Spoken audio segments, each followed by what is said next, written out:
Assalamualaikum warahmatullahi wabarakatuh.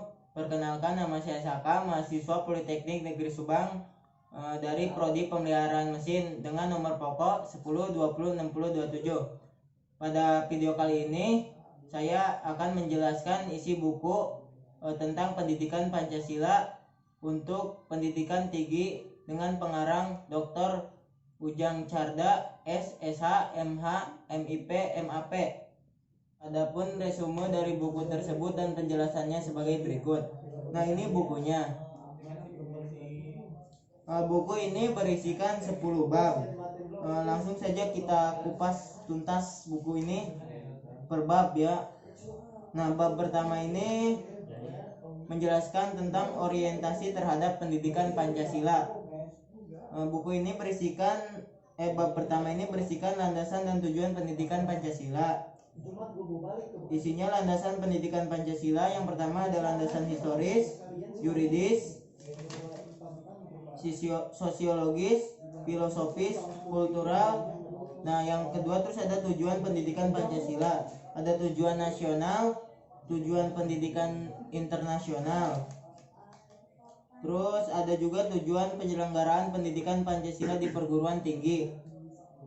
Ada juga misi dan visi pendidikan Pancasila sebagai mata kuliah membangun kepribadian. Terus ada kompetensi pendidikan Pancasila. Terus ada dasar substansi kebijakan pendidikan Pancasila. Ada metodologi pembelajaran pendidikan Pancasila. Ada pembahasan pendidikan Pancasila secara ilmiah. Ada rumusan Pancasila. Isinya rumusan Pancasila secara etimologis. Terus ada rumusan Pancasila secara terminologis. Ada juga rumusan Pancasila sebagai historis. Berikutnya rumusan Pancasila secara sosio-filosofis. Ada juga tujuan mempelajari Pancasila. Kita lanjut ke bab 2. Bab 2 ini memahami sejarah Pancasila sebagai lambang negara Indonesia. Nah, isi dari bab 2 ini ada Pancasila dalam sejarah bangsa Indonesia. Selanjutnya ada Pancasila sebagai lambang negara Indonesia. Yang ketiga memahami Pancasila sebagai lambang negara Indonesia dan putusan Mahkamah Konstitusi nomor 4 PUU X 2012. Selanjutnya kita ke bab 3. Bab 3 ini memahami Pancasila sebagai sistem filsafat. Nah, isi dari bab 3 ini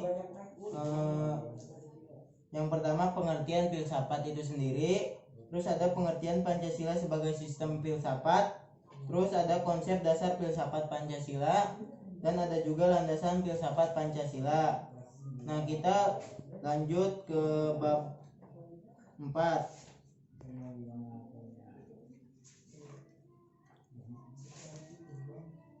Bab 4 ini memahami Pancasila sebagai sistem nilai etika dan norma. Isi dari bab 4 ini sendiri, yang pertama ada pengertian nilai, etika, dan norma. Ada juga pengertian dari Pancasila sebagai nilai dasar fundamental bagi bangsa dan negara. Nah, selanjutnya bab 5. Bab 5 memahami muatan dan sila-sila Pancasila. Nah, isi dari bab 5 ini ada hakikat nilai-nilai yang terkandung dalam Pancasila. Terus ada juga isi arti materi muatan sila-sila dalam Pancasila. Dan ada juga refleksi nilai-nilai keislaman dalam Pancasila. Bab 6 ini memahami Pancasila sebagai bangsa dan negara. Isi dari bab 6 yang pertama ada pengertian ideologi. Yang kedua makna ideologi bagi bangsa Indonesia. Ada perbandingan ideologi Pancasila dengan ideologi lain. Ada kedudukan dan fungsi Pancasila dalam tata kehidupan bangsa Indonesia. Ada penjelasan memahami makna Pancasila sebagai ideologi negara dari putusan Mahkamah Konstitusi nomor 100 PUU 9 2013.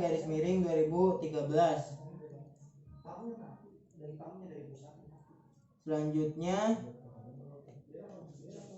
bab 7. Bab 7 ini memahami demokrasi Pancasila. Nah, isi dari bab 7 ini ada perkembangan demokrasi di Indonesia. Terus ada konsepsi demokrasi. Terus bab 8. Nah, bab 8 ini memahami hak dan kewajiban asasi manusia dalam Pancasila. Isi dari bab 8 ini ada sejarah perkembangan hak asasi manusia. Terus ada istilah dan pengertian hak asasi manusia. Ada macam-macam hak asasi manusia. Ada pahaman hak dan kewajiban asasi manusia dalam Pancasila.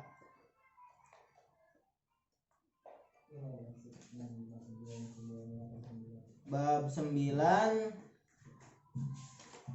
memahami Pancasila dalam sistem ketatanegaraan Indonesia. Nah, isi dari bab 9 ini isi arti Pancasila dalam pembukaan Undang-Undang Dasar 1945.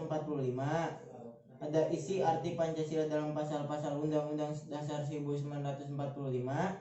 Ada kandungan pembukaan Undang-Undang Dasar 1945. Hubungan antara pembukaan Undang-Undang Dasar 1945 dengan Proklamasi 17 Agustus 1945. Ada juga perubahan Undang-Undang Dasar 1945. Yang terakhir ada struktur ketatanegaraan Indonesia setelah perubahan Undang-Undang Dasar 1945. Ada bab terakhir. Bab terakhir ini mengenai refleksi Pancasila sebagai paradigma reformasi dalam kehidupan bermasyarakat, berbangsa, dan bernegara. Isi dari bab 10 ini ada pengertian paradigma itu sendiri. Ada Pancasila sebagai paradigma pembangunan. Ada Pancasila sebagai paradigma reformasi. Ada Pancasila dalam paradigma kehidupan kampus. Ada eksistensi Pancasila sebagai paradigma pembangunan di era globalisasi. Nah, ini adalah isi dari buku pendidikan Pancasila. Kesimpulannya, buku ini sangat bagus untuk dipelajari bagi para mahasiswa. Demikian resume buku ini saya buat untuk mata kuliah pendidikan Pancasila. Kurang lebihnya mohon maaf. Wassalamualaikum warahmatullahi wabarakatuh.